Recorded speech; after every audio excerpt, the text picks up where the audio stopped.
സ്ത്രീകൾ ആരും നിങ്ങളോട് വന്ന് കാല് പിടിച്ച് ഞങ്ങൾക്ക് സൗജന്യം തരണേ, ഞങ്ങളുടെ പൈസ ഇല്ലേ എന്ന് പറഞ്ഞ് എരന്നിട്ടില്ല. നിങ്ങളാണ് വോട്ടിന് വേണ്ടി അവരുടെ പുറകെ നടന്ന് എരന്ന് ഞങ്ങൾ സൗജന്യം തരാമെന്ന് പറഞ്ഞിട്ട് ഇന്ന് അതിനൊരു ഔദാര്യമാക്കി മാറ്റിയത്. മന്ത്രി CP ജോൺ ഒരു കാര്യം മനസ്സിലാക്കണം. നിങ്ങൾ പറഞ്ഞല്ലോ കേരളത്തിലെ ജനങ്ങളുടെ പെരുമാറ്റം കണ്ടിട്ട് അത്ഭുതം തോന്നുമെന്ന്. ശരിക്കും പറഞ്ഞാൽ ഒരു യോഗ്യതയുമില്ലാത്ത കുറെ മന്ത്രിമാരെയും കൊണ്ടുവന്ന് കേരളം ഭരിക്കാൻ ഇറങ്ങി തിരിച്ചത് കണ്ടിട്ട് ജനങ്ങൾക്കാണ് അത്ഭുതം തോന്നുന്നത്. നിങ്ങൾ വലിയ കാര്യമായിട്ട് പറയുന്നുണ്ടല്ലോ, സൗജന്യമെന്നും പറഞ്ഞ് ഇടിച്ചു കയറുന്നവര് പലരും അവരുടെ മക്കളെ പഠിപ്പിക്കുന്ന പ്രൈവറ്റ് സ്കൂളുകളിലാണെന്ന്, അതും ഫീസ് അടച്ച്. അത് അവരുടെ ഇഷ്ടമാണ്, അത് താങ്കളെ ബോധിപ്പിക്കേണ്ട കാര്യമില്ല.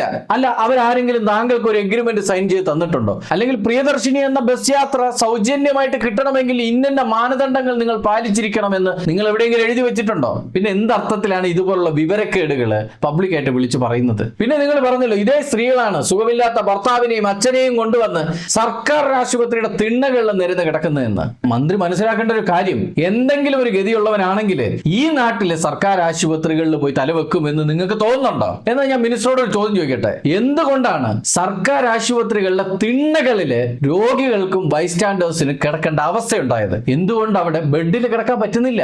അതിനെക്കുറിച്ച് നിങ്ങൾ പറയും. ശരിക്കും നിങ്ങളുടെ ഉദ്ദേശം എന്താണെന്ന് മനസ്സിലായി. KSRTC ഇപ്പൊ നഷ്ടത്തിലാണ് പൊക്കോണ്ടിരിക്കുന്നത്. സർക്കാരിന് വലിയ നഷ്ടമാണ് ഉണ്ടാക്കിക്കൊണ്ടിരിക്കുന്നത്. അതുകൊണ്ട് സൈക്കോളജിക്കലായിട്ട് നിങ്ങൾ ഒരു മൂവ്മെന്റ് നടത്തി. എന്താ?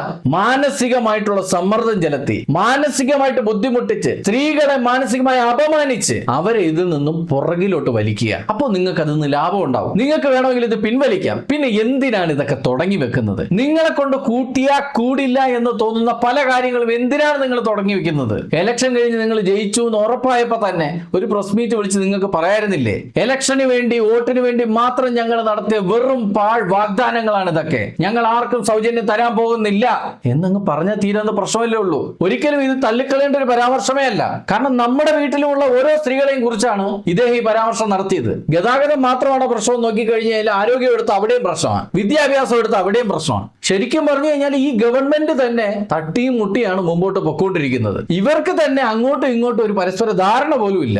ആരോഗ്യ വകുപ്പാണെന്നും പറഞ്ഞ ഒരാളെ കൊണ്ടുവന്ന് അവിടെ ഇരുത്തിയിട്ടുണ്ട്. അദ്ദേഹത്തിന് തന്നെ ഒരു ധാരണയില്ല താൻ ഇരിക്കുന്ന ഒരു ആരോഗ്യ വകുപ്പ് കൈകാര്യം ചെയ്യാൻ വേണ്ടിയിട്ടാണെന്ന്. പവർ കട്ട് വരുവാണെങ്കിൽ സർജറി ഒരു അരമണിക്കൂർ നേരത്തേക്ക് മാറ്റിവെക്കാൻ പറഞ്ഞ ആളാണ് ആരോഗ്യ വകുപ്പ് മന്ത്രി. ഇപ്പൊ കേരളത്തിന് സംഭവിച്ച ഈ മഹാമാരിക്കിടയില് ആളുകൾക്ക് കൃത്യമായിട്ടുള്ള മെഡിസിൻസ് എത്തുന്നില്ല. അവർക്കൊക്കെ എലിപ്പനി ബാധിച്ചു കഴിഞ്ഞാൽ എന്താവും എന്നുള്ള ചോദ്യത്തിന് ഞങ്ങൾ ഭരിക്കുമ്പോൾ എലിപ്പനി വരില്ല, നിങ്ങൾ എന്തിനാണ് ഈ ഭരണത്തിനായിട്ട് ഇറങ്ങി തിരിച്ചിരിക്കുന്നതെന്ന് മനസ്സിലാവുന്നില്ല. എല്ലാവരും പറയുന്നുണ്ട് എന്തിനാണ് ഇങ്ങനെ വിമർശിക്കുന്നതെന്ന്. വിമർശിക്കാനേ തോന്നുള്ളൂ.